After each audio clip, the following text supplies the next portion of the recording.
Hey everyone, welcome back to the channel. In today's video, we're covering the most important and latest DVSA driving theory test questions for 2026. If you're preparing for your UK theory test, this video is perfect for you. We've selected real exam-style questions along with clear explanations to help you understand and remember them. Make sure you watch till the end, test your knowledge, and boost your confidence to pass on your first attempt. Question number 1. How can drinking alcohol affect your ability to drive or ride? Option A, your awareness of danger will be improved. Option B, your ability to judge speed will be reduced. Option C, your confidence will be reduced. Option D, your reactions will be faster.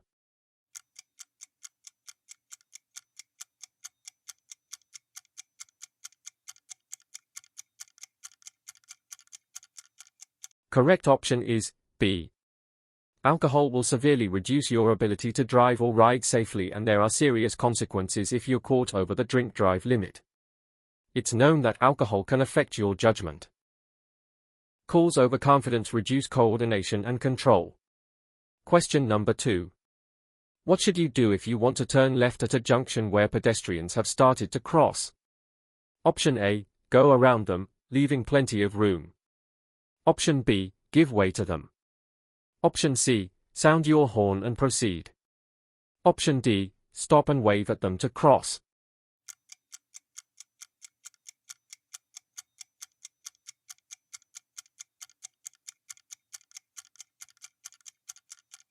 Correct option is B. When you're turning into a side road, pedestrians who are crossing have priority. You should wait to allow them to finish crossing safely.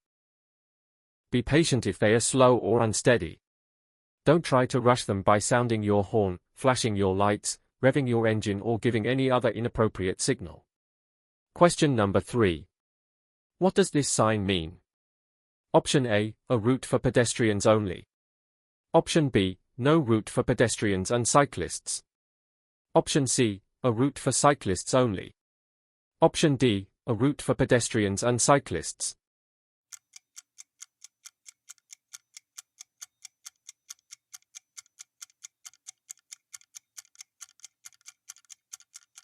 Correct option is D.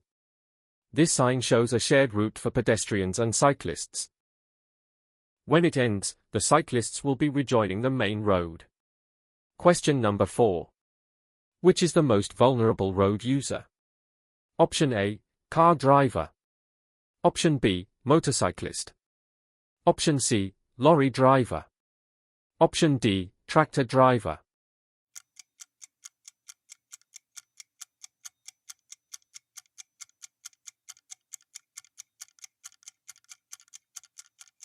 Correct option is B.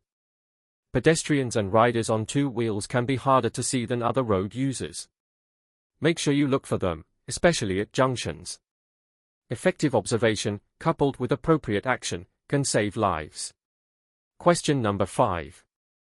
You're approaching a roundabout. What should you do if there are horses being ridden in front of you?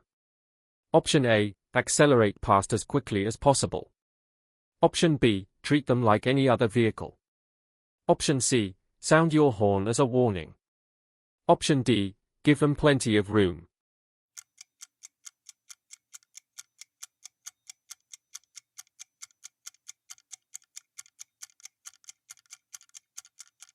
Correct option is D.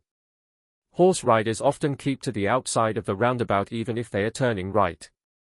Give them plenty of room and remember that they may have to cross lanes of traffic. Question number 6. How should you react to inexperienced drivers? Option A, sound your horn to warn them of your presence. Option B, overtake them as soon as possible. Option C, flash your headlights to indicate that it's safe for them to proceed. Option D, be patient and prepare for them to react more slowly.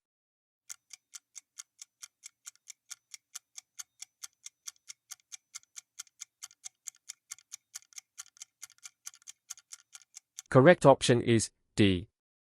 Learners might not have confidence when they first start to drive.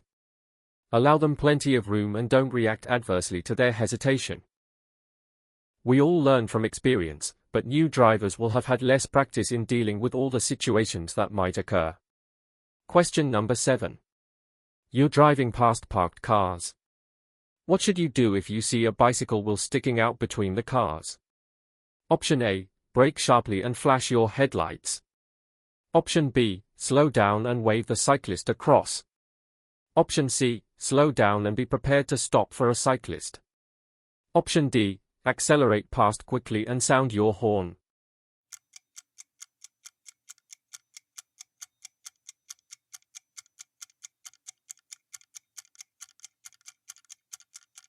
Correct option is C.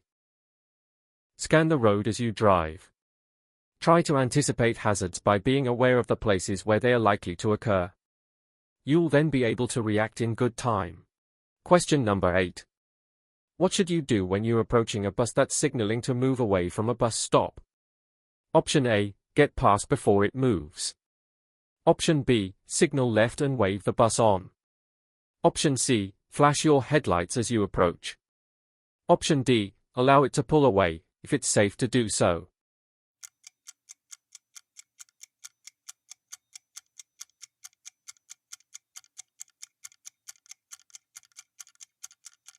Correct option is D.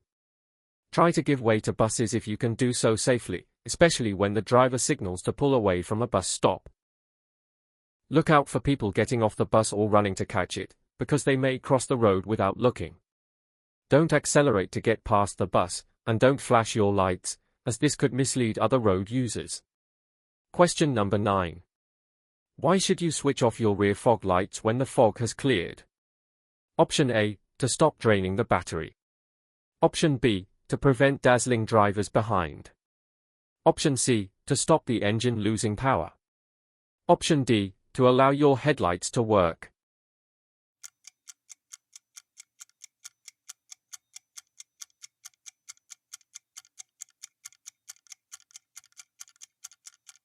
Correct option is B. Don't forget to switch off your fog lights when the weather improves. You could be prosecuted for driving with them on in good visibility. The high intensity of rear fog lights can dazzle drivers behind and make your brake lights difficult to notice. Question number 10. What will happen if you use rear fog lights in good conditions? Option A, they'll make drivers behind keep back. Option B, they'll make it safer when towing a trailer. Option C, they'll protect you from larger vehicles. Option D, they'll dazzle other drivers.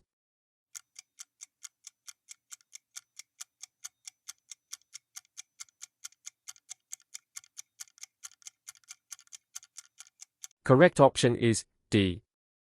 Rear fog lights shine more brightly than normal rear lights, so that they show up in reduced visibility. When the visibility improves, you must switch them off. This stops them dazzling the driver behind. That's it for today's video. I hope these latest driving theory questions and explanations helped you learn something new. If you found this video useful, don't forget to like, share, and subscribe to the channel for more practice tests and tips. Let me know in the comments how many questions you got right. Keep practicing, stay consistent, and you'll definitely pass your theory test on your first try. Thanks for watching, and I'll see you in the next video.